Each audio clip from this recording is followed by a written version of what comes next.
El 2020 ha estat un any de molts preparatius per tenir-ho tot a punt pel centenari del pintor, escultor i ceramista Maties Palau Ferrer.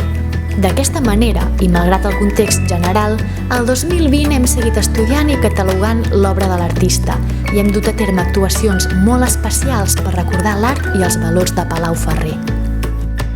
Al Museu d'Art Contemporani de Vilafamés hem parlat de les natures estàtiques i al Castell dels Comtes de Santa Coloma de Queralt hem refermat el seu vincle amb el territori. Al Centre de Lectura de Reus hem exposat la vessant més social de l'artista.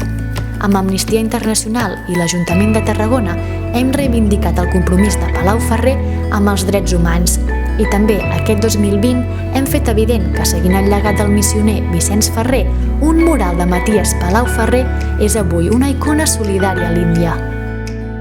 A més, aquest 2020, Editorial Basa ha reeditat el llibre El pintor que cremava els seus quadres i són diversos els poetes que s'han inspirat en quadres de l'artista per crear nous versos. d'Aina García Carbó a Josep Santasmases, d'Antoni Cano a Josep Manuel Vidal i Llanes.